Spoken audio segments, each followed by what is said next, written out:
As we are starting our fourth class in our 7-part series on kindness, I want to talk about Father Gregory Boyle, someone I have talked about in the past. Some of you are familiar with him. He is a Jesuit priest. His parish is in Los Angeles, in a really poor area of Los Angeles. A lot of violence, a lot of gangs. In fact, when he first went there in the 80s, it had the highest concentration of gang members in Los Angeles, his parish. I mean, that's saying something in Los Angeles. And what he did was just truly remarkable in turning this community around, in transforming this community. He really went out into the streets to get to know the gang members. He would go out on his bicycle and go up and talk to them and get to know all their names and offer many, like, hey, come to the church. Hey, come kick it at the church for a little while. You know, maybe thinking, well, at least they can get into a little less damage if they're, a little less harm if they're in the church, hanging out there. And if he would also visit them when they were in juvenile detention, he would visit them when they were incarcerated in prison. And then, so they would see him, you know, in the town, when he'd visit them in juvie, when he'd visit them in prison, when they'd come back out again. He was always there for them, regardless of their conditions, regardless of what was going on. And he really built a lot of trust with these kids. They trusted him. And he discovered that many of them really did want to get out of gang life, but there was really no path for them to leave.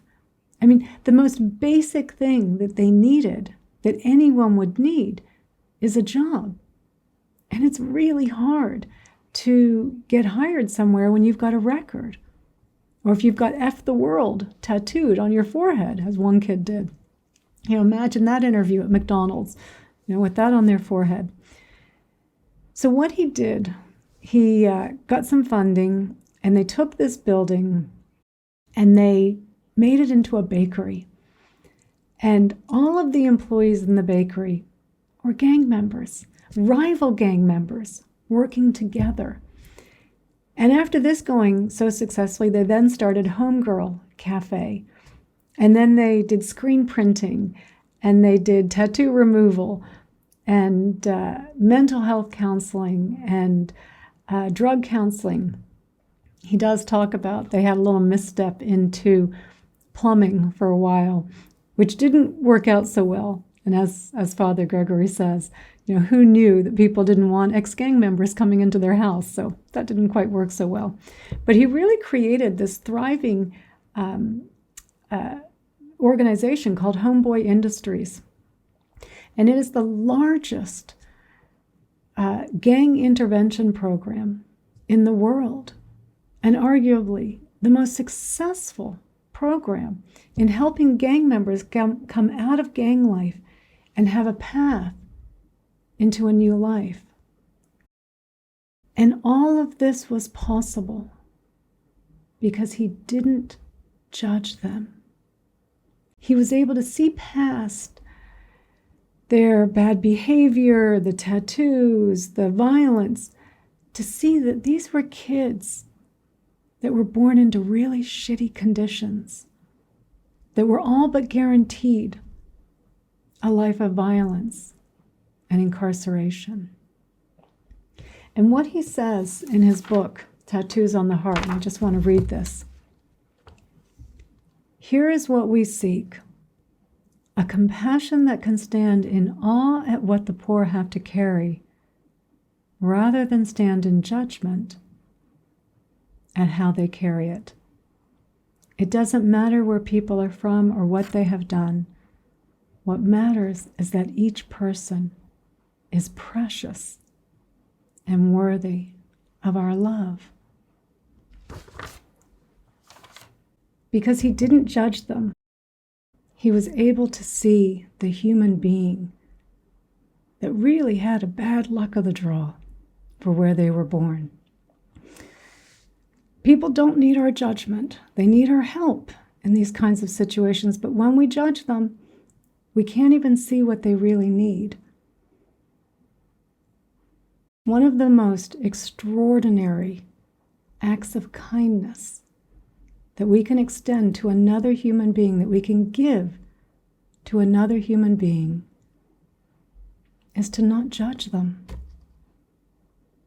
Nobody needs our judgment. And it is so easy for us to judge other people, especially when people are having difficulties, when they're having meltdowns at Starbucks or at the airport, at the grocery store. It's so easy to judge someone in that situation. What an idiot, what a jerk. Right? The harder thing, the kinder thing, is to look past the behavior, to look at the person in that moment.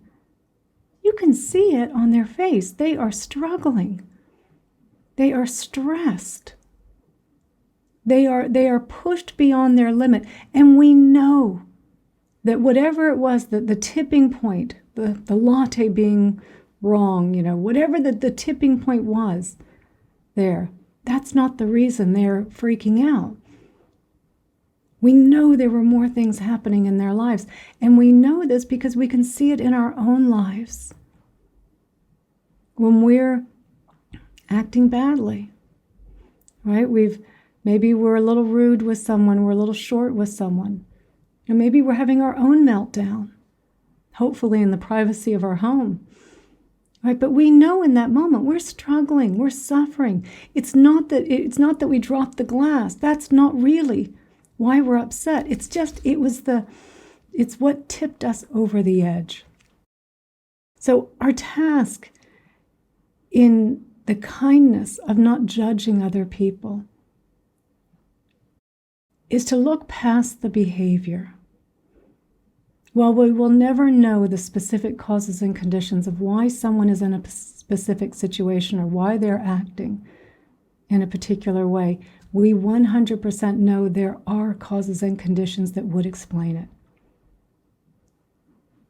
And that's what we're trying to see. Because there's not a lot we can do in these types of situations. It might be dangerous for us to intervene. It may not be helpful for us to intervene. But the kindest thing we can do is be that one person there, maybe hopefully one of a few people there, that's not judging them, that sees the person, that has compassion and empathy, understands this person is suffering. The last thing they need is my judgment. And, I will admit, we have a hard time owning up to judging. We have no problem telling someone when we're stressed, when we're angry, when we're worried, when we're sad. We have no problem with any of those things. But we do not like admitting to people that we judge. So let's all admit it right now. I judge, you judge, we all judge. There's lots of judging going on here. And if in Jared Diamond's book, Guns, Germs, and Steel, kind of a timeline of humanity, he writes that it was really only up to about 7,500 years ago that if you came across a stranger, particularly a stranger that looked different, dressed differently, spoke a different language, that person was a threat. There was a good chance there would be an altercation. You were judging that person really quickly. Could they hurt me? Could they cause me harm? And of course, there are situations where we do need to judge. As women, if we find ourselves in a situation walking down a street and there's a couple of guys that look menacing walking towards me, right? I'm going to cross the street, right? I'm going to try not to judge them. I'm going to judge the situation, but I'm going to cross the street, right? So, judging has its place. And what we are trying to do is bring more awareness to it, because we actually are spending so much time judging. We do not even realize that we are doing it. Because for every time we have an interaction with someone that's struggling, that's stressed, that's overwhelmed, like this is happening all over the place. There are more people stressed and struggling now, it seems like, than ever before. more people getting pushed beyond their limit than ever before. And I know no one here would do it, but people love to take out their cell phone and videotape someone having their worst moment and put it online in social media or, on some news site or something. We have a lot of exposure to this. We're constantly being seen. We constantly have these images or headlines of someone having a meltdown, or a politician having a meltdown, or a celebrity having a meltdown, right? Or of now it's the big, everyone's piling on Meghan and Harry, right? I see this, right? How cruel everyone is being because they live in a mansion, because they have royal titles. It's okay to judge them. It's okay. Right? This is what, as though they don't have feelings, as though it doesn't hurt them to see this media frenzy piling on top of them.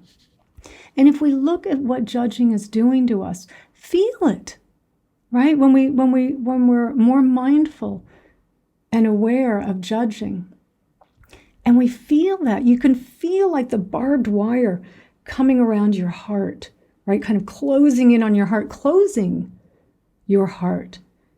You can feel the aggression in your thoughts, the anger in your thoughts towards another human being, right? We have that sense of separation and disconnection. It feels terrible. But then the moment that we shine a light of kindness, I'm judging someone, then that is not kind. I want to be kind. The moment we do that, kindness is that powerful. It just releases us because we're just so unaware that we're doing it. We're so unaware of how painful it is. We don't even recognize it. But the moment that we shine that spotlight of kindness on our judging, it's like the barbed wire dissolves. Our heart opens back up again. And it's like, man, it is much better to have compassion for Meghan and Harry than it is to judge them. It feels way better to have compassion than to judge. So we can feel the difference ourselves of what it's doing to us. So our practice, the kindness of not judging others, that's our practice this week. We're still doing our other practices. We're not dropping off of random acts of kindness or self-compassion, right? Self-compassion if we're judging, right? And then don't start judging yourself for judging, right? We're all doing it. We've just been clear. We all do it, right? We're not going to judge ourselves for judging. We're still practicing being kind to our future self. But we're really making our focus this week, the kindness of not judging others. This is where we walk the spiritual path, right? This is where we really walk the talk. And we have so many opportunities to be aware of when we're judging, to shine that light of kindness and to release it. When people are, again, behaving badly, whether we're seeing it on social media, in the news, we're seeing it, we're interacting with people, someone's driving badly, parking badly, like we judge, right? How someone's dressed, we judge, like we are so judgmental. How we judge others that have different views and opinions than us. And I've talked about this in the past because this is a big one where we love to judge someone that has a different view or opinion, a different ideology than us.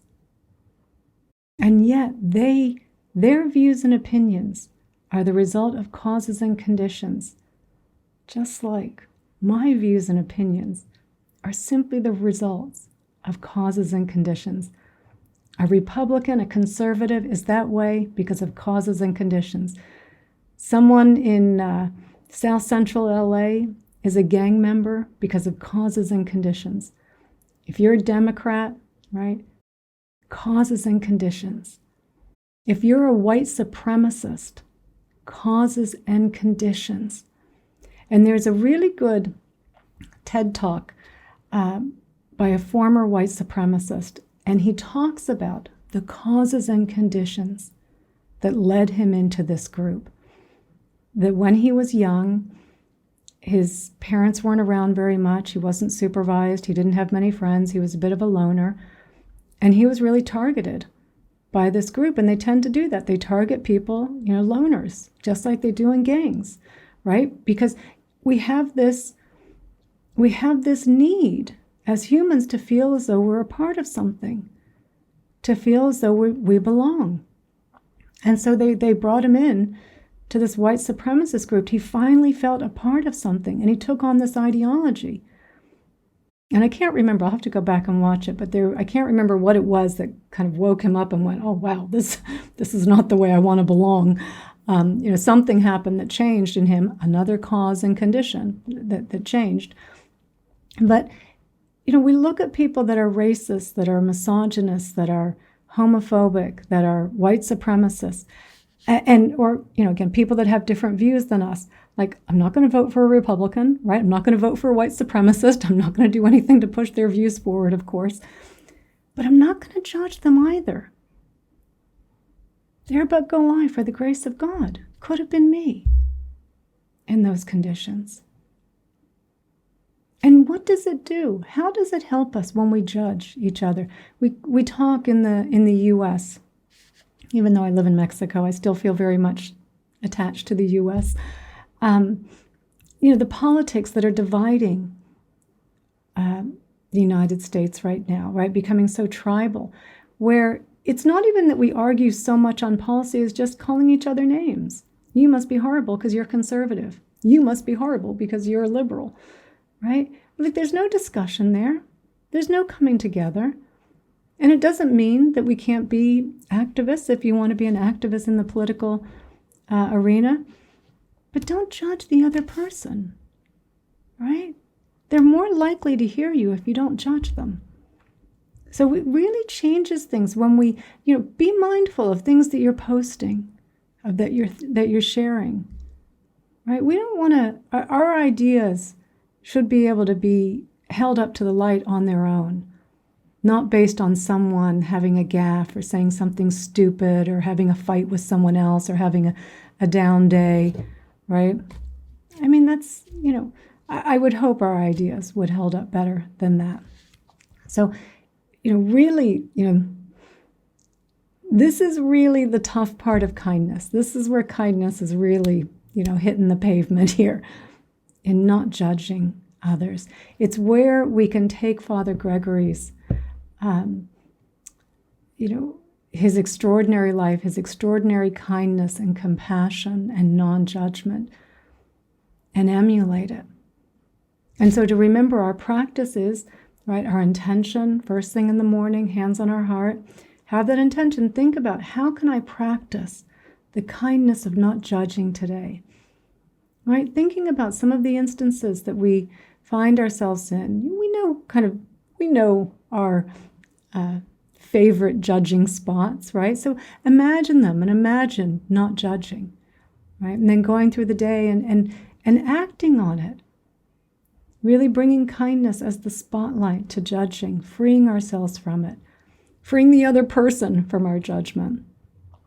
Noticing that feeling of connection that comes as soon as we let go of the judging. And then the last thing at night, the reflection, both hands on our heart, really thinking about all of the ways in which I let judging go today. What a beautiful reflection. To just keep going, I let it go there, and it feels so good to feel connected. It feels so good to see that person as another human being, to be able to look past their story, to be able to look past what I see now, knowing there's a story there, because we know there's always a story there.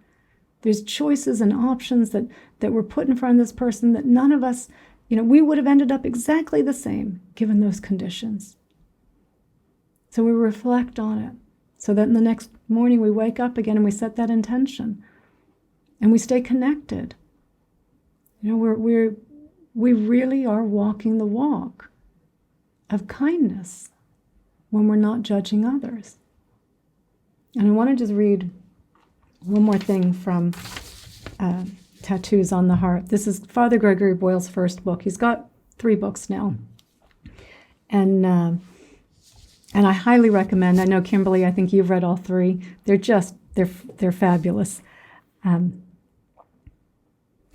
After dealing with a particularly exasperating homie named Sharky, I switch my strategy and decide to catch him in the act of doing the right thing. I can see I've been too harsh and exacting with him, and he is, after all, trying the best he can. I tell him how heroic he is, and how the courage he now exhibits in transforming his life far surpasses the hollow bravery of his barrio past. I tell him that he is a giant among men, and I mean it. And Sharky seems to be thrown off balance by all this and silently stares at me. And then he says, "Damn, G, I'm going to tattoo that on my heart." And that's where the title of the book comes from, Tattoos on the Heart. You'd never get there if you'd been judging. Father Gregory would never have gotten to that, to be able to connect with someone, if he had judged them.